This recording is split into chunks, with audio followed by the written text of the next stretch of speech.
Welcome to the Voodoo Power Podcast. Welcome to Plates of Pancakes. We're sitting down today with Connor Myers. Coach Myers in his fourth season as the strength conditioning coach for the Bixby Spartans.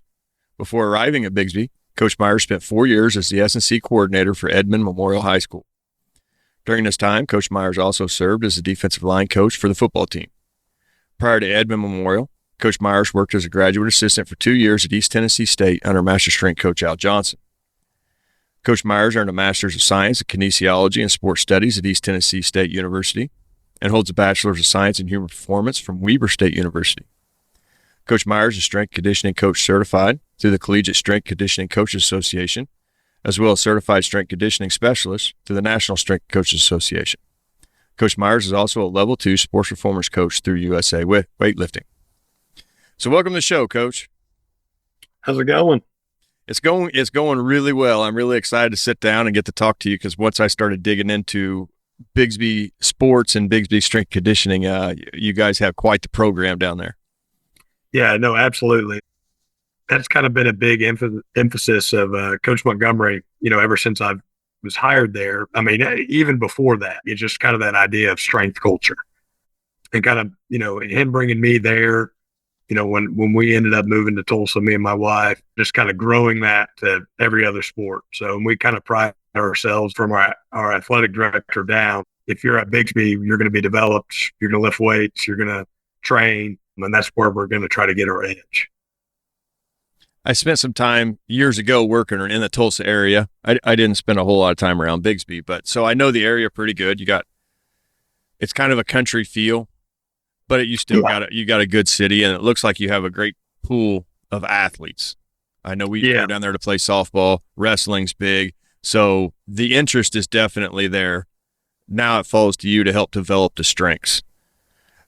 So you're working through multiple sports, and this year you had multiple sports win a state championship. So how do you keep your attention focused in the right direction to develop incredible athletes, sport after sport, year after year? So kind of, just giving you kind of context on our setup. So we have a strength conditioning class throughout the day. So it's not during their athletic period. So our athletic period is after school. So we have a strength conditioning class throughout the day so we can train them during the school day. It's like, it ends up being like a PE credit. So, kind of one thing with that is we're able to train pretty much year round with anyone involved in the class. So I'm going to see them 4 to 5 days a week, depending upon the school schedule. I think when we get those kids in the class, we develop through consistency. Like, I got 40 minutes, 35 minutes sometimes. Our class block's about 55 minutes, but with, travel to the weight room, changing, all those things, we get about 40 minutes. So in that 40 minutes, but it's not a lot of time necessarily, but we're doing it every day.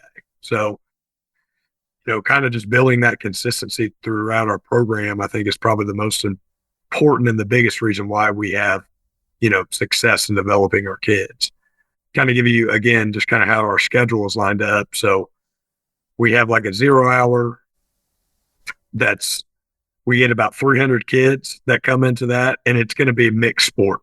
A lot of our freshmen and our sophomores are in that hour, because they need to make a credit, they need to take like a Spanish class throughout the day. So they're not able to take it throughout the day. They technically get it before school, but since I've been there, the 0 hour is now officially like a class. So we kind of divide them between those two weight rooms. We have 2 weight rooms with 36 racks. So we're able to kind of accomplish what we want to accomplish with those groups. And another cool thing at Bixby, like you kind of said, kind of country vibes, country town. I think part of that is the reason our first hour is middle school athletics at the high school. So our middle school uses our facilities first hour. I think that's a byproduct of just having been a smaller school district. Now we've grown into that. Now that we're one of the fastest growing districts in Oklahoma, but that's also an advantage for us. So we were able to bring our 7th graders in as well during that first hour. So we started a 7th grade S&C class. Our 8th graders are there for sport. So they're able to train kind of in their off season, or eighth graders are, with me, with other coaches that, with my program. So we're able to kind of, again, build on that consistency piece of, training as seventh graders, training as eighth graders, training as ninth graders, all the way up through 12th grade. Second hour is the same thing. We were able to get another seventh grade class. When I first started, that was just another high school class, but we've had so many parents want to get their kids into our seventh grade class. It just overflowed. Like we started with like 50.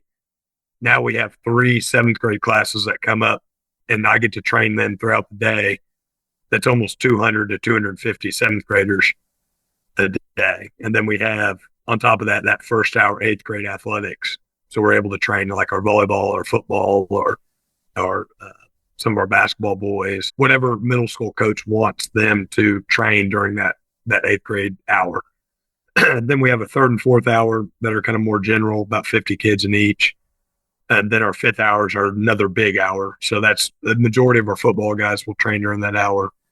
And same thing, we have about 200, 250 kids between both weight rooms. And, it's going to be a mixed bag of sport. We may have 15 softball, 10 volleyball, 15 basketball. So a lot of moving parts, but the biggest thing is the consistency piece that we get out of that. It may not be optimal in terms of just, bringing your team in, having a team training session, but in terms of just getting those sessions in, I think that's what aids in our development. Now, you said something in there, and I noticed this a lot, but let's see if it happens down in your neck of the woods. But you've got set up for an extra seventh grade class because the parents all want to get their kids involved. It always seems like the parents want to get their kids involved, and when the rubber meets the road, the kids don't necessarily want to be involved. So how does that look for you? Well, especially in the seventh grade class, one thing with it being in seventh grade, and it's kind of hard to vet, like we get kids that aren't athletes as well in that hour, just because we've had to open it up so much. I think in part it's just like kids are going to have days they don't want to be in there no matter what. But I think if you have good structure, if you have, coaches that are, coaching them up, they're going to get accomplished what we want them to get accomplished, regardless of kind of their attitude that they want to come in today. And to be honest, I think having that structure and kind of like, action sometimes needs to precede feeling. So like if I act in this way and I see those results, I'll be more bought into the process. It's hard to kind of have attitude before action sometimes with those kids. Some do, some have that, like, oh, I love this, I want to get after it today. Some are like, okay, we're going to make you do this today. We're training today. And then it's like, oh, thank you. Like, I feel better about what I've done today. So I think just building that long term, and again, just having good organization, good structure, and just, coaching them up really well, they're going to see those results and then enjoy that training process. At Bixby, it's a good size school. You have a lot of sports being offered. I'm sure you have from in the fall, volleyball, cross country. I don't know if you play softball in the fall down there or the spring. You have football. All these things are going on. How are you able to separate the off season and the in season, athletes, non-athletes? Like you said earlier, that's a ton of moving parts. So how do you organize that? So through Google Sheets, no. There's a lot of moving parts, and it first starts, I think, with communication with the coaches on what the program's going to look like in the class. Because like you'll talk to a lot of coaches, hey, we want to make this sport specific, whatever it is, and then just kind of educating them on, hey, 80% to 90% of what we're going to do, and like I'll show them, like I call it collegiate program, it's going to be similar. So first, getting that buy-in from the coaches, like just making them understand not everyone's technically doing the same lift, but movements may be similar, but volumes and intensities may change based on the time of year. So that's kind of what the main thing I'll do is just kind of manipulate our volumes and intensities and kind of our weekly microcycle when we get into in-season stuff. Our off-season stuff will generally be the same. So kind of how I'll divide it is I'll first kind of, get a layout of my sports. okay, like what are my fall sports in this class? What are my spring sports? What are my winter sports? Then I'll kind of subgroup them from there by their sport. So like over on these racks, we're going to have all our fall sports, and then we have volleyball, softball, because we play softball in the fall, and then we also play slow pitch in the spring. So we'll kind of group them up. So just kind of organizing the weight room by like their time of year. Like, okay, I got my fall, winter, and spring. And then from there, it ends up being easy because like the practice period, okay, they're going to start preseason work on this date. Like they can start practicing. So kind of what I'll do is if they're in off season, they're kind of on a general program in terms of everyone's going to be on, a similar exercise, similar progression. But kind of once we hit preseason, it's like, okay, our fall sports we're going to decrease some volume, increase, maybe some intensity, maybe go some shorter range of motion movements, add some more dynamic movements as we approach our season.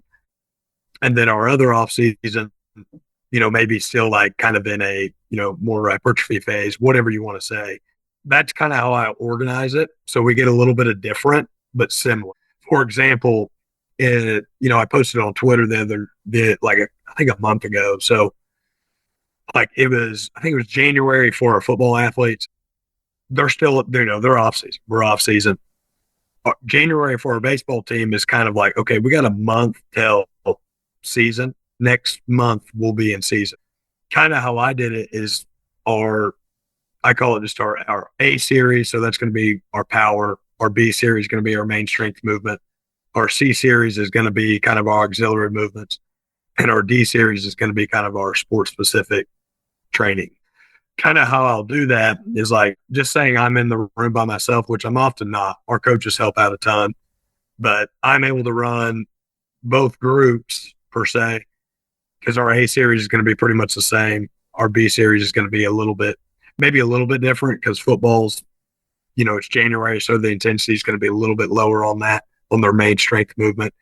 But where I really kind of make it a little bit different is, so our C series movement is going to be different. So football, we're doing high rep, dumbbell RFE, split squats. You can't feel your legs kind of work.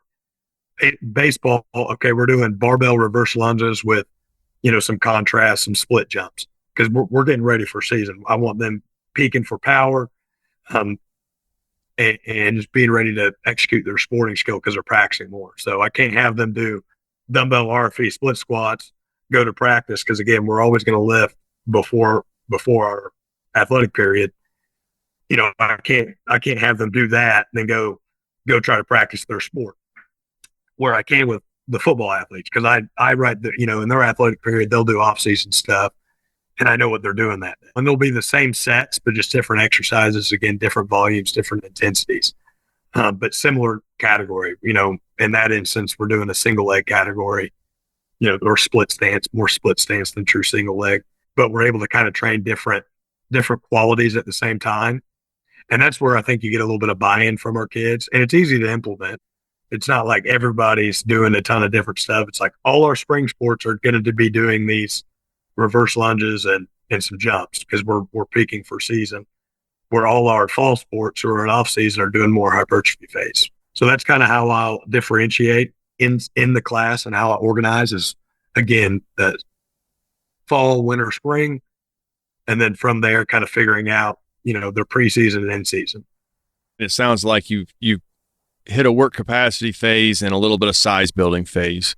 And then yes, absolutely. So, I'll do kind of a phase potentiation model with our stuff. I wave load a lot because they're high schoolers and in terms of just like kind of like almost Windler-esque, like, okay, we're going to wave, then we're going to reset. We're going to wave, we're going to reset. Just because I feel like, I don't know, we don't need to be that complicated. And even with it being within the school year, you still get inconsistencies. Literally this Friday, we had a pep rally. So like trying to have these long linear progressions, I think just will make you angry at the high school level. We missed that. So, okay, now that's not going to work. Oh, we have winter break. Oh, we have that. Like, yes, we get a ton of consistency, but there's also a lot of inconsistencies just from the calendar in terms of, but that's every school. So I kind of go more wave load, but I will kind of linear periodize some aspects of our program in terms of like more of phase potentiation. So work capacity, hypertrophy, strength, power, just kind of with our auxiliary movements, but our main movements will wave load like our main primaries with all our groups. Well, I know whatever it is must be working. I saw you'd posted some of your kids' numbers on Twitter the other day, and you got some absolute monsters. Are those kids just naturally that strong, or are you seeing a huge benefit of your program? I think there were some kids in there benching over 400. There were some kids pushing a high 5 squat. I mean, just absurdly big numbers across the board.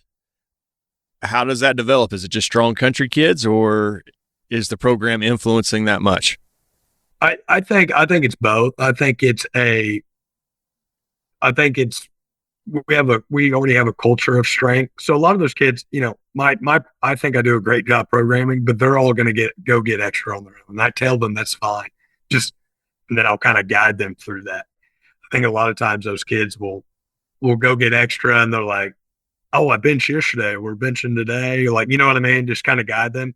And the ones that listen to me, hey, if you're going to go do stuff on your own, this will kind of help supplement the program. Because again, we only got 40 minutes and those guys get the best results. But no, I think it's a bit of both. I think, kind of all those maxes too, besides our clean, for just football related. Because sometimes for a lot of the other sports, yes, we'll do those movements, but that's not like the end goal. We want to see our jumps, our speed, and just kind of our resiliency, single leg work be a little bit better. Those are just kind of byproducts for the other sports. But it may sound old school, but I really do think like just general big barbell movements for like football, wrestling, collision contact sports are still like some people like, I don't know, are going the opposite direction. Like, oh, we don't need to do these things anymore. I think it still helps to be pretty dang strong. I think this year we had a lot of good results. Now, a lot of those, again, are rep max tests. So they might get blown up a little bit, especially with those high schoolers. When you start to operate at higher intensities, it's a skill. It's like, so executing a 1 rep sometimes, they may not be able to actually get that 1 rep as opposed to, hey, we hit 5 to 6 reps at this kind of more submaximal weight. But just kind of hopping back to like, Windler, that's kind of all we've done my past 2 years is kind of a modified APRE Windler for like our strength movements, and it just all sub max. Like we're 70 to 85% accumulating a lot of reps and kind of, hit rep PRs and okay, we're going to recycle with the higher max this cycle. And then it just kind of compounds itself over 2 years. You're like, oh, wow, we've had a lot of big strength gains. I think a second part of those big numbers is our going to be junior class is the first class we had, like we talked about in the beginning, 7th grade S&C. So a lot of those kids are coming into 9th grade that's their 3rd year of training at the beginning of 9th grade. At 7th grade lays a foundation. 8th grade, they get to train a little bit harder, a little more intensity. 9th grade, they're training like a lot of juniors in high school. I think that's been kind of a byproduct of that. You were talking about football and wrestling in there, and it pays to be dang strong in barbell movements. Both of those teams at Bigby were state champions this year, weren't they? Our girls, I think our girls were state champs. Our boys, I believe 2 years ago I think we were 3rd. We've had a lot of success on the boys team in terms of, I think we were runner up in the dual state, I believe, a couple years ago. This year, we were good. I think we were a top 6 team. I don't know if you're familiar with Oklahoma wrestling. We got 3rd last year, and we had like 7 individual champions for the boys, something like that. I think it was like 6 or 7. I told my buddy that, and he was like, "Wait, what? You guys weren't state champs?" I was like, "Yeah, that's how good." Edmond North, Stillwater, and us were all, I think, top 10 ranked nationally. And then our girls, again, are very competitive. Not all our sports have like 100% of their kids in the class via scheduling or whatever that nature. Football and wrestling are pretty much like 99.1%. There's like that 1% of the kids just may not, whatever it is, be able to be in the class. But we pretty much have all our kids in those classes. Now, were you a state champion in football this year? Yes. Yeah. It was a late overtime win, maybe 43-42, something like that. Yep. So it was since I was here, it was our fourth in a row and 10 out of the last 11 state championship. Pretty cool. They built it's just a different program. If you ever watch a practice, watch the kids work out, we've had college coaches in there, and it's like, this is like a college, it's college workout in terms of just the intensity they bring and the execution of how they do things. Same with like practice. And, that started before I got here, and I just kind of got to carry the torch a little bit and sprinkle in a little bit of what I feel like we needed. But yeah, we won this year in a overtime. So 43-42, they scored first, and we were having trouble stopping them that day. And we're like, we're going to go for it and win it. So that was probably the best and most stressful game I've ever been a part of, just on the sideline. So it was awesome to see. Now, I kind of set that up to ask this. You're dealing with very successful sport coaches. Yeah. How receptive are they to some of the ideas that you brought in as the strength coach and what you thought you could do to help their program? I'll say this, like the best ones I know, yes, they have kind of like a certain way they want things done, but they're super receptive to whatever's going to make them better. That makes sense. Like Coach, that's one thing being around Coach Montgomery the past 4 years for football is like, we have book studies every year. There's always something that we can improve upon. Don't be fooled by success. Like there's always going to be something in your program that you're not necessarily doing the best you can. And it's like, we're going to find that area to be best. And so I came in, I'm pretty traditional weight room wise, like, big barbell movement. So there was no really like issues on that. Some of the things I'll do is a little bit different, especially some of our auxiliary movements might be a little bit different. But, the biggest thing he always wants, is it organized, or the kids training hard? I could do, kind of whatever, as long as we're seeing success. My field work stuff is a little bit different than, I think a lot of coaches do this stuff now, but I mean, I've been doing it the past 7 years, 8 years, contact prep, agility games, kind of bringing that in, tempo runs, not running any gassers, not running any 300s, stuff of that nature, not running any 110s. And they've been super, super receptive to that, like wanting to learn why we're doing that and understanding why we're doing it. I kind of notice all our coaches that are super successful have that kind of curiosity of like, okay, why are we doing this? Okay, cool. This makes sense. This will make us better. This is a way we can kind of keep an edge about ourselves. Like, we're always going to be evolving. We're not going to stay complacent, where you can easily get into, this is the way we've always done it. And I think there's a little bit of, you need some of that, because that structure and those traditions have got you to where you are. But there are kind of like, you want to be prepared for that blind spot. Like, what is my blind spot that we're not doing right now that can make us better? What did we struggle with last year? Boom. Okay, well, we need to address that. We got lucky, whatever it is. If you're not always looking for those, somebody else is. And you get down there in Southern football, they're hiring, firing coaches all the time at your rival school. Somebody's going to fix their program and hit you right where you didn't expect it. Oh yeah, no, absolutely. We've had in the Tulsa area, we've had a ton of coaching changes outside of our school. So, yeah, again, just that's even with our wrestling coaches or basketball coaches, just figuring out ways like, okay, don't be fooled by success. There's so many factors that go into winning games. Just because you did it that way doesn't mean necessarily like that's the reason why you won. How can we make our process even better this year? What can we eliminate? What can we add? What can we do to make it better? Yes, while your guys' success creates a stability at your school, it actually probably creates instability at all the other schools around you because, Yeah.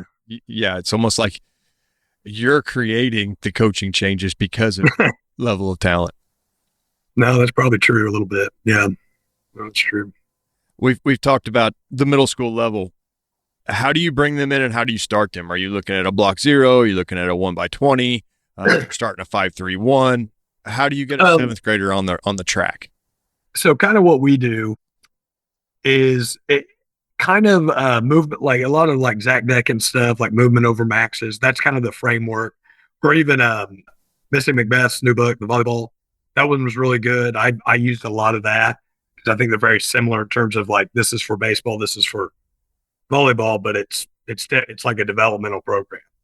So I kind of use that base template. I'm a huge fan of like the 1x20 stuff, but I think from the drawbacks to that is again it's one set for 20 reps. Now we're going to move on to the next exercise. I like to be able to coach in between sets, but I think the principles of that are still true in terms of submaximal work, frequency, getting that movement ingrained in their body so they learn how to do it. So we take some principles from that. And kind of how I started out with our seventh graders is we'll kind of divide the group because we'll have about 80, and I still divide them. Half the group's going to be on the turf, half the group's going to be on the rack, and then the turf is going to be we'll do some plyometric series. It kind of depends on the day, but I don't know if you're familiar with like Plyo Plus, some of his stuff, like some light tier, medium tier, deep tier. We'll do some like plyometric and jump progression, just teaching them how to do these things. And then we'll always, every single day, we're gonna do some sort of pattern. So like on the turf. So, and they get bored of it, but I tell them at the end of this semester, you're gonna do 5,000 squat reps. So that it's gonna be boring, but we're gonna do this. Like, it only takes like 2 minutes to do on the turf, but we'll do like PVC zombie squats, some sort of squat variation, PVC RDL, some sort of hinge variation. And that's kind of how we'll always start on the turf. And then we'll just do general body weight movements, different movements too, like Cossack squats, different push-up variations, something to kind of diversify their movement portfolio. Like, okay, like, and you'll see kids, like, I mean, we still have some that struggle, single leg RDL, single leg balance, crawls, just different body weight movements that they used to be exposed to back in the day, like in grade school, but now they're not. So we're trying to kind of fill those gaps with that on the turf. It's kind of this that general movement ability, some mobility stuff. So that's kind of our turf, and that'll be like 10 to 15 minutes. And then at the rack is more kind of like your traditional lifting. So kind of how we'll start them is we'll start with like a zombie squat. Like we'll have them do like with PVC pipe. Okay, this is kind of what we want. So that's like our squat movement. Our pressing movement will start like with an eccentric push-up, or hinging movement, PVC RDL. We'll do that, and then we'll superset it with different things at the rack. So like a plank variation, a push-up variation, and an inverted row variation. We'll kind of progress them on that, and then every 4 to 6 weeks we'll add intensity or make the movement a little bit different. So like I'll just keep it short. I'll just kind of give you an idea on our squat. We'll zombie squat for about 4 weeks, body weight, and then we'll kind of do accumulation through that. So we always do 3 to 4 sets just to keep it standard. And first week, maybe 3 reps each set. And we're just like, bring it up. Okay, this is what we're doing. And we'll add some tempo to slow it down. Okay. Then the next week we'll lessen the tempo, maybe go 5 reps, yada. And then it kind of, typically I like to get like 3 to 4 sets of 8, 1 to 2 seconds down. Then we'll rotate through that. And then I'm like, okay, we're going to do goblet squat. So we'll go to 10 pounds and we'll do that for 2 weeks. And I'm like, okay, if we feel comfortable, we'll do the kind of the same accumulation. So they're getting 4 sets of 8 at 10 pounds. We're going to move to 25. So 25 pounds. From there, we'll kind of do, again, same progression, kind of that idea of that wave load, that, 3, 5, 6. I think that's how I go. Things like 3, 5, 6, 8. And then, okay, that last week's 8 reps. And then kind of the thing at our weight room is I want them to get all those reps in because we got to kind of at one point make a jump to the barbell. We don't have necessarily enough barbells to do everybody's on a 15-pound barbell. So I got to make sure they're at least strong enough to, okay, you've been doing 25, 35 pounds because we'll just use plates because we don't have enough dumbbells for all those kids. We have big facilities, but there's a ton of kids at the rack.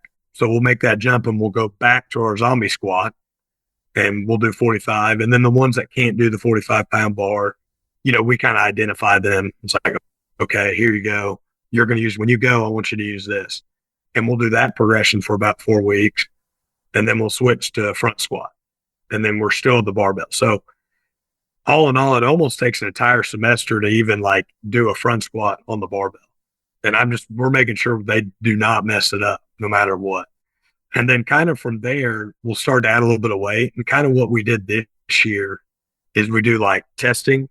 They're like, Coach, are we maxing out today? I'm like, no, we're not maxing out.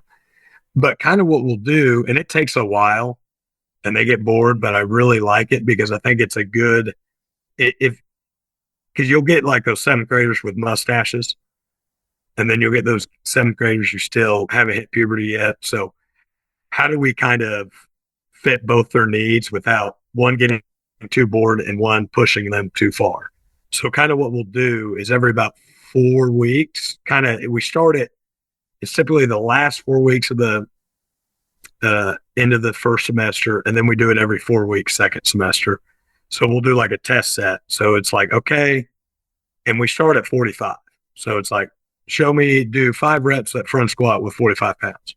Then we have a little thing. It's okay, you're good. Go up to 55 next set. And they'll get the opportunity to go up 10 to 20 pounds that day. And then oftentimes it's nope, you're going to stay right there at 45 pounds. So that's going to be your work weight for the next block. And we'll do that every 4 weeks. That one athlete that does 65, that next block, he's going off 65 pounds. And I'll actually do some percentages with it. Okay, this week we're going to do 90% of that weight for tempo. And we'll do that every 4 weeks. And by the end of the year, I'll still right now, I got a kid we just let him put 55 pounds on the bar. He did, front squatting as a 7th grader. And then we have another kid who's at 175. Doing his front squat, perfect technique because we've built so much time up. But he's already taller than me and is 230 pounds. So okay, yeah, he's going to be fine. And I think that's been a good way of kind of balancing that. And I think the kids understand because they start seeing objective, okay, that he's objectively stronger than me. I can't be doing that weight. My technique's not where it's supposed to be. I thought I was going to run into oh, well, he's doing that, which I do a little bit, but I think they see it they're okay, yeah, especially when we're doing the test because no one's moving except for one person that week. So they all see how they're doing it. And I've really liked that this year. Years past, we've kind of there's a little bit more self-select, but now I've kept my thumb on them a little bit more. Yeah, but it's been good. So I've really enjoyed that. And it still kind of keeps them capped down because some of those kids still could probably be doing more, but I don't really care for that as 7th graders. I think it's a challenging situation to be in with middle school kids and get them developed and get them where you want to go and not pulling all your hair out in the process. Oh yeah, no. I mean, you're a behavior, you're a psychologist. There's so much involved in coaching middle school kids. It's just not coaching the weight. Classroom management, you got to have good classroom management skills. You got to have rules. You got to set boundaries. Their brains are nowhere near fully developed, and they're just now hitting puberty. So they'll do a lot of dumb stuff. So you got to make sure you have good classroom management skills. It's made me a lot better coach, just in terms of being able to make them organized. It's probably helped a lot in maturity too. You can either scream all day or you can figure out another way to do it. 100%. Yes. Even if you do they're going to come in the next day. It's a new day. They could be completely different. You're like, man, that group they're having a great week on it. Then they come in Thursday and it's dress up day at the middle school and there's no rules. It's like, no, we're still going to lift today. Like we're still training. We had Outsiders Day. I don't know if you know the movie The Outsiders. So it's based in Tulsa. So I had kids. We always joke every year, like, we were doing fly tens in the weight room with our middle schoolers, and they were in jeans and a leather jacket sprinting. I was like, why didn't you bring a change of clothes? We're like, it's Outsiders Day. So you could pull your hair out, or you just like, all right, we're going to time in your jeans today and your leather jacket. So it is humbling because you'll go from that to like training our football team, and it's just different. What is it? 70 pony boys walk in. Yeah, 100%. Yeah, it's hilarious.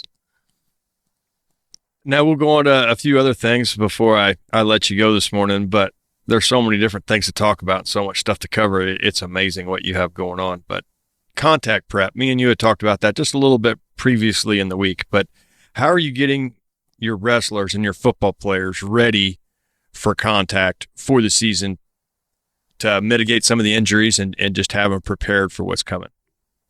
Yeah, so like with our wrestlers, I don't really do any of like the quote unquote, like, you'll kind of see the drills, some of the contact prep stuff, because they're already doing that. They're already wrestling. In the weight room, well, I definitely like train them the yoke, train them the neck, the trap, the upper back, the rear delts, doing tons of shoulder, external, internal rotation. I think training a lot of that kind of stuff. We'll do that with our wrestlers and our football guys. Kind of helps them prepare kind of from those, those neck injuries or concussions. We'll do a lot of Zercher squat variations, strongman stuff. Like our wrestling team, we talk about athletic period. So they'll do like kind of their traditional lifting class. Cause again, we got a lot of moving parts, but in the off season, they'll come in and do strongman stuff. So just like farmer's carries, tons of med ball slams, sled pushes, stuff of that nature. They love that stuff because it's hard. We'll do that with our football guys as well. But that's kind of how I'll prepare like our wrestlers for contact. With our football guys, not everybody, we have so many kids on the team, not everybody can go and wrestle. You wouldn't be able there would be no one to fit in the wrestling room. So, because I'll get comments under our contact prep stuff, like have them go wrestle. I was like, yeah, a couple of them probably need to. We've been trying to get them to, but not everybody's going to be able to go into the wrestling room. That would make for a bad wrestling practice. You'd have 100 kids in there, and some of them don't want to be in there. So our O linemen and D linemen, and even our big skill guys, because all our skill guys will run track. So like our off season groups, like they're all the contact guys. It's my duty to prepare them for their sport. So part of their sport is contact. So it's wrestling guys, it's pushing guys, it's yielding against opponents, it's tackling. So how can I kind of incorporate these things in the off season? I started doing a lot of this stuff. I don't know if you're familiar with Andy Ryland. So I've talked to Andy Ryland. He's like USA Football. He made kind of the contact prep drills kind of like known, I feel like, in football. Like he was having these guys crawl, wrestle, and it kind of all stems from rugby. If you go to rugby practice, they don't have pads. So a lot of that is like figuring out, preparing the body for contact. What we'll do is I'll categorize it by, several things. One is kind of like body control. I've heard jiu-jitsu athletes talk about this, wrestling athletes talk about this, is control yourself, control your opponent.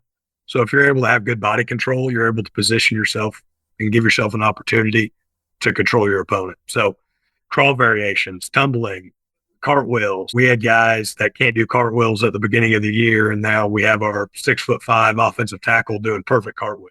To me, he's almost like, man, that's a 30-pound increase on a squat. That's the same kind of excitement I get with that. We'll do some like body control stuff like that almost every week. We'll also do that in the summer. I think it teaches them kind of how to fall. I need to probably start incorporating that with some of our soccer kids, because we had a couple, they fell down, put their arm out. It's like, no, you just roll into it. I think it's helped in that regard in terms of like decreasing injuries on falls. So we'll kind of have body control. Then Then we just have different like grappling games. So like wrist elbow control games. So being able to control the wrist and the elbow. Then from there, you have just getting used to being in someone else's space. So I always tell our coaches a lack of physicality isn't necessarily like, oh, that kid's soft. They just need to be taught to be comfortable with that. It's a skill to be physical. So part of that is just like literally having kids get used to like touching and picking up somebody else. You'd be surprised. Like they're like, oh, this is weird. I don't want to like, no, pick him up. Let's go. So we'll have them do partner lifts. Like I'm just going to pick you up, carry you. Like, and they love it. We'll do like the wedding carries, like fireman's carries, wheelbarrow walks, just getting used to being in somebody else's space. It's kind of like that idea, therapy of, okay, I'm scared of heights. So how do I get over my scare of heights? Like, how do I get over my fear of being physical? Is like the first step isn't go take on this pulling guard and okay, I'm going to cave his face in and spill this. That's not the first step, right? Same with heights. The first step isn't going to take you to the Empire State Building or whatever. The first step is like, okay, I'm in somebody else's space. Oh, I'm picking them up. Oh, well, this isn't that bad. I'm used to this. So I kind of put it that way. That's why we do those things. Is because I think it helps just like general strength. Like I've seen our guys pick up a guy, slam him because, oh, well, that's what we did in, the summer. We did, partner lifts, but I think it helps getting them over maybe that fear or that developing that skill physicality. And then we'll do, which our coaches love, like our sumo push out. So like we have them in there. It's like, okay, you got to push them off. You got to push them off their spot. We'll do knee slaps where they're trying to slap each other's knees. We'll do like crawl variations where we're slapping the heels. And kind of the reason for that is understanding, precision. So like, okay, I'm going to go make this tackle. I'm going to go make this block. If I'm a 5'8", 150-pound defensive back in high school, okay, now I can change levels. I know where his foot is at, and I've practiced, hand swiping, tackling down low. So I think we develop kind of those skills without actually doing like sports practice. And I think I see it transfer to the game. And I think it prepares us, makes us healthier because the first time we're not going to kind of push a guy or hit a guy is spring ball. We've already been doing that since January. We've been, we build up intensities. That first block's about body control. Second block is, okay, now we're going to start doing more grappling games. That kind of third block heading into spring ball is we're doing full out. They'll be on their stomach. Okay, get up, get your head out of it. Don't hit your head. And then we're going to, sumo push out, shoulder drives. So I'm a big proponent of that stuff. I come from a martial arts background. I did, Taekwondo. You can be weight room strong, but I've seen wrestlers in our weight room that can't lift a dang thing. And then they're the 3-time state champion, just dog walking people. So I think there's some transferability to that as well. Listening to you talk, it seems very Gable-esque. If you watch the old videos when Dan Gable was at Iowa, with all the carries they did up and down the stairs, the wheelbarrows, the bear crawls. Oh, yeah. Just it puts it all in perspective now. While I carried over well to wrestling, obviously, football can benefit from those things and maybe take, they always point out, Iowa had this many kids on the starting line that wrestled. Well, maybe you could add this stuff in and not necessarily have to have a wrestler, like you said, and fill up a room. Yeah, because not everyone's going to want, like, I'm a big proponent of multiple sports, but I think sometimes we as coaches can push that to where, like, a kid doesn't enjoy that sport. And it's like, I don't want to wrestle. I want to play football. And I want to wrestle, and that's fine. I think that's okay. And it's our job is to actually prepare the athlete. Like, oh, I mean, you're not going to wrestle, but we're going to be doing grappling games, all these different things that are going to help with your sport. Maybe not to the extent maybe wrestling would, but it's our job as strength coaches to find that edge. Tulsa's about 3 hours south of where I am. So this time of year is starting to get warm. Graduation is going to be over soon. You're going to be starting to get the football guys in. It's just going to get warmer. So tracking body weight, hydration, the food, all the things that drive the strength program other than the barbell. How are you able to do that and get kids bought into that? So one thing we do chocolate milk at the end of every lift. That's bought through our booster club. We'll do Gatorade protein bars that, you know, we've bought through like kind of like the high school protein bars and protein shakes that they can buy for $1. Weigh-ins, and part of this is just our class size. I probably need to do a better job of getting our guys weighed in, like in class, but sometimes I'll even have it on the thing and I'm like, we got too much going on today. I might be a coach short that week or day, you know, or 2 coaches short. And I'm like, I got no one to cover. Because a lot of times I'll do it within the session. Like I'll be like, okay, we're going to weigh, try to get it before class starts. We got 120 guys in the weight room. That line's going to be out the door. That's going to take forever. So kind of what I'll do is like, okay, we'll weigh pre, and then as we're lifting, I'll send guys over. Like, hey, this rack, if you haven't weighed in, go weigh in. And sometimes it's just like, okay, I don't have even a coach over there. So it's like, well, it looks like we're not going to finish up our body weights today. But so I probably need to figure out a better job of doing that. But in the summer, we'll weigh. I like to weigh every Tuesday. It's kind of my frame of reference. It just works out better with our training schedule. It's also the day after our 7-on-7 on Monday. So we'll do 7-on-7 on Monday. So it's kind of like that, because a lot of our guys weigh on their own. I feel like keeping track of that. It's like, hey, have you hydrated? Like, you know, you had that 7-on-7 yesterday. This is kind of where we're at. So we'll weigh Tuesdays and Thursdays. Those are kind of our we'll start in the weight room. So we'll get a better morning weight during the summer with our football guys. And kind of from there, you know, I'll give out some nutrition stuff. One of my best friends is the dietitian at the University of South Florida for the football team. And he's given me some, you know, handouts we can have, such as like, you know, calories, how many calories do you need to be eating, and some like weight gain tips, such as like the super shake that they can make on their own. You know, the thing I try to get across anytime I talk about nutrition is everyone kind of wants like, Coach, can you give me a meal plan? If you talk to any dietitian, that's not their first step. Their first step is going to be behavior change. I'll tell them, and I try to approach the same. It's like, I'm not going to give you a meal plan. Like, what do you eat for breakfast? I'll have toast, some eggs, whatever. Like, even if they're eating breakfast, and I just try to give them ways to maybe add calories. Add 2 tablespoons of peanut butter on your toast, on this toast, or whatever. Drink orange juice with that instead of water. Have a glass of milk. Just find ways to add calories. I think to me at the high school level, that's the best way to get them, instead of like giving them a meal plan, give them whatever. It's just behavior changes and simple modifications they can make. And then honestly, just weighing them in. They'll get scared, because I mean, that's how I kept my weight up. So I played D-line in college.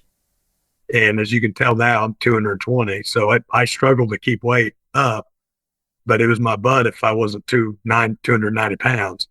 So we kind of set standards like, hey, you better be around this weight. Like, we're, you know, punishing them or anything for that, but you kind of have that like standard of, that's where we kind of think that's a good weight for you. So we need to keep you around that, either losing or gaining.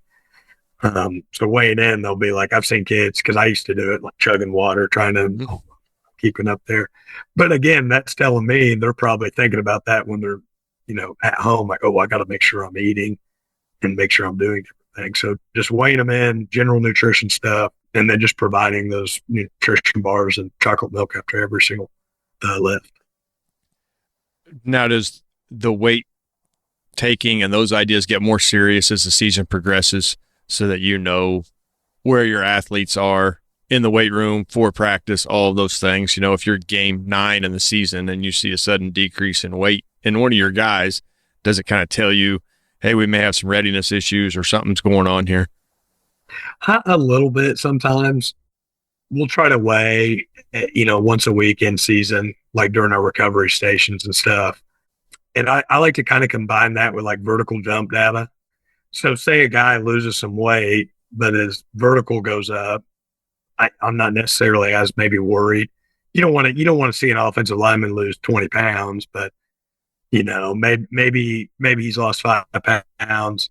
And then sometimes it's not necessarily a bad thing. Like I remember talking to our running back from a couple of years ago, and he got jacked like in the off season, and we run a very up tempo offense. I mean, he probably lost 10, 15 pounds in season, but he was a better running back at the end of the year. He was like, I think that weight actually helped me a little bit, because he was like, he was breaking long runs. He was faster. He was probably maybe 200, 197. At the end of the year, he's 185, 185 to 190. So maybe 7 to 10 pounds or whatever.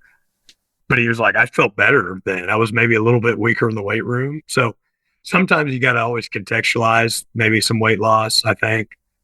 And again, you're dealing at the high school level. We don't have that training table.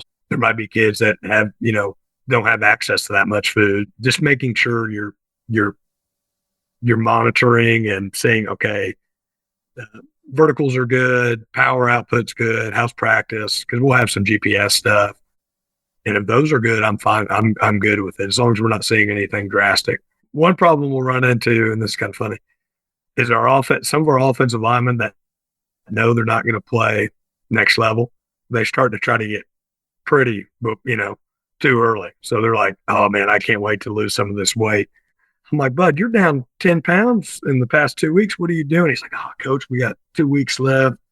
I'm just, I'm over being, 250 or whatever it is. I'm like, no, you got to keep your weight up, man. You can do that postseason, because we'll have a ton of offensive linemen. They'll come back, lost 50 pounds.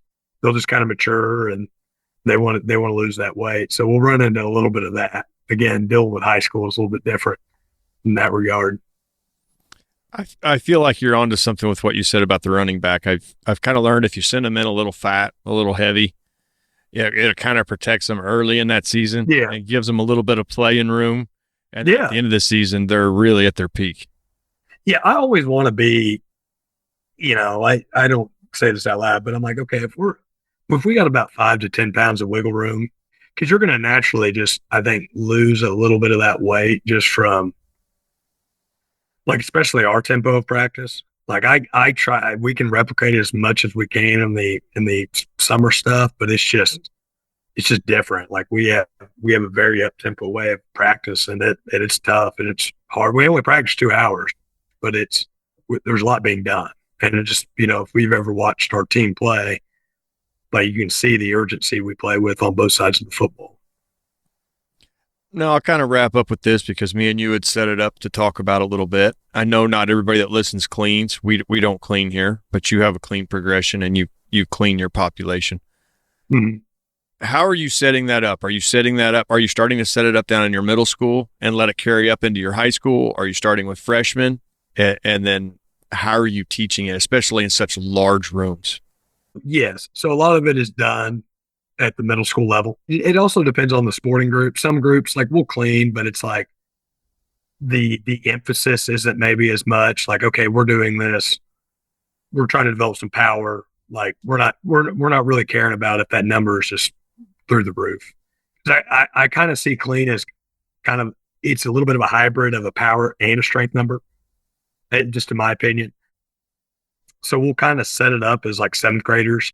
So we'll get them, and we're in this phase right now with our 7th graders. And I'll tell them, my goal for you is at the end of May, you can do between 45 and 65 pounds. That means you can do the barbell from the ground, typically do a tempo clean, 3, 2, 1 clean, and it looked solid. Like if you do that as a 7th grader, like box check. 8th grader, when you're in your off season, maybe add a little bit, add a little bit of weight to it. And then 9th grade, okay, we're ready to go. Kind of how I'll do it is I really emphasize the first pull, understanding how to get to the first pull, and being masters at the first position or a power position. So if they really know how to be in that good power position, extend the hips, pull themselves underneath the bar, punch their elbows through, like we'll start there a lot. And like we'll just do, I call it first position. That's the first position, power position, some people call it.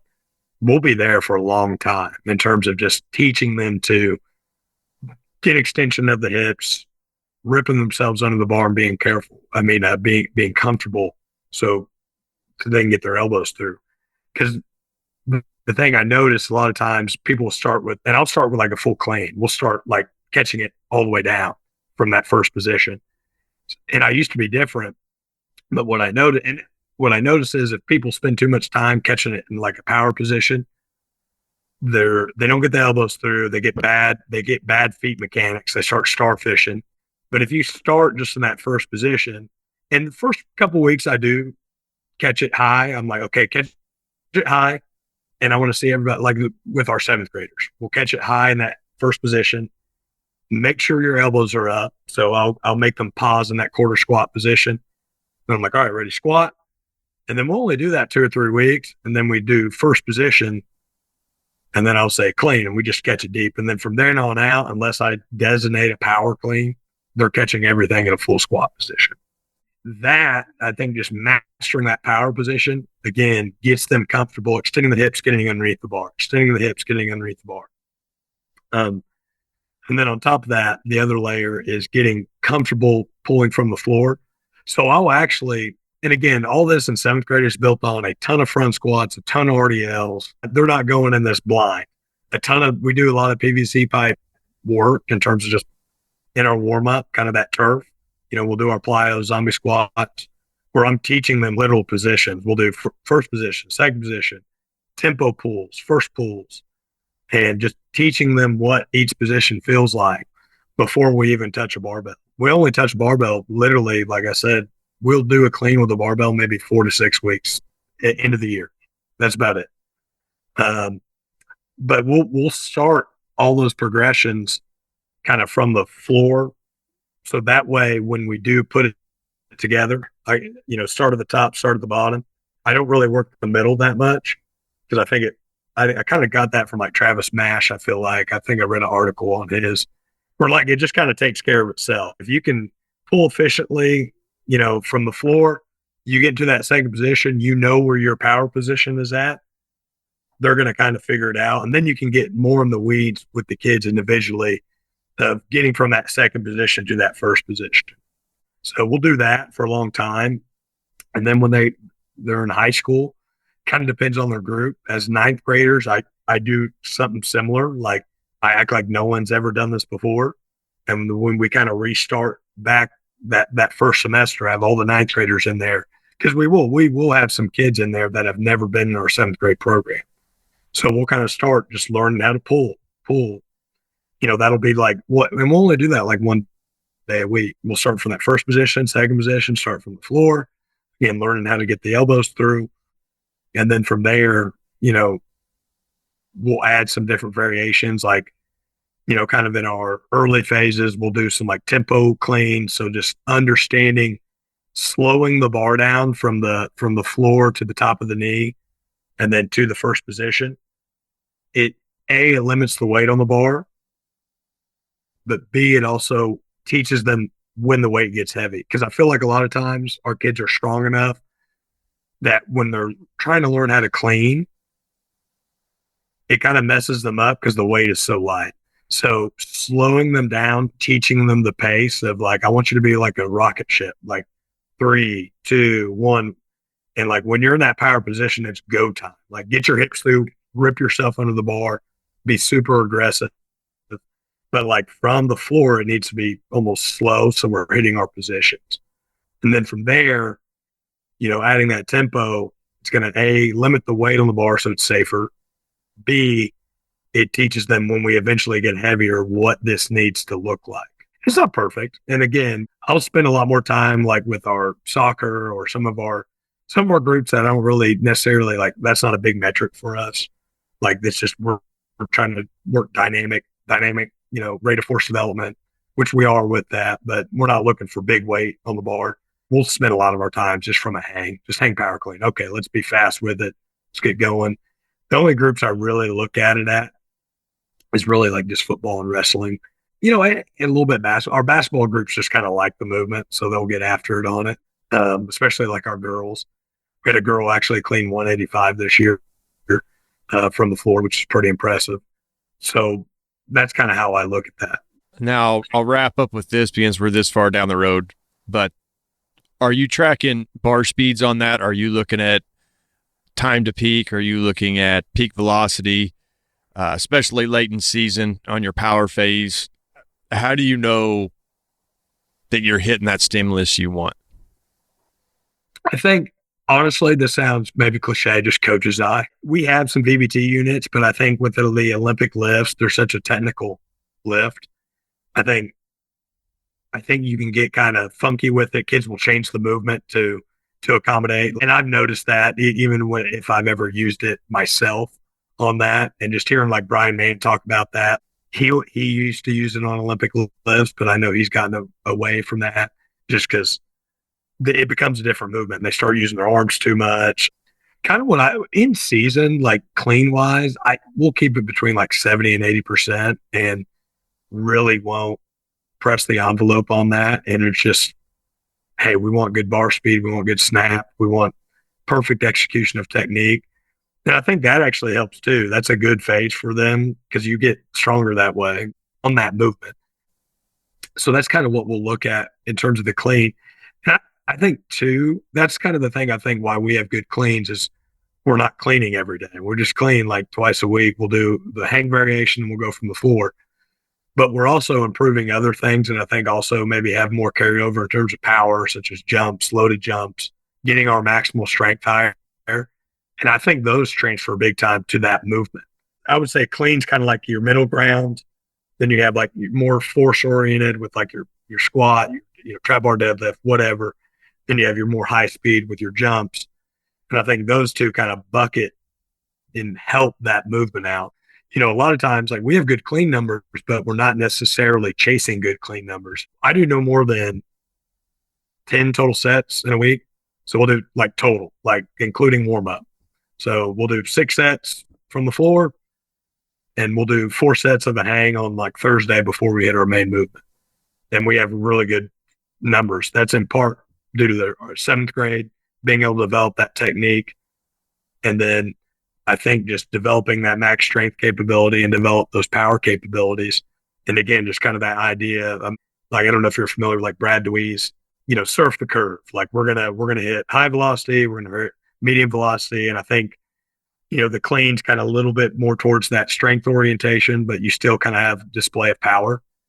And also excuse my language, it's kind of badass. Like you cleaning heavy weight, doing it with great execution, especially like our football kids like love that stuff. And it's mental. Like, hey, I got to get under this bar. It's me versus the bar. Like, let's go. So I know that's not quantifiable. I think there's a lot of things we probably do that aren't quantifiable that have a huge carryover. Yeah, no, absolutely. Absolutely. Well, Coach, thanks for getting up early and doing this. I know you probably got a full day ahead of you and school's winding down, so you finally get to enjoy yourself. So that you would sit down on an early Saturday morning and do this is really cool.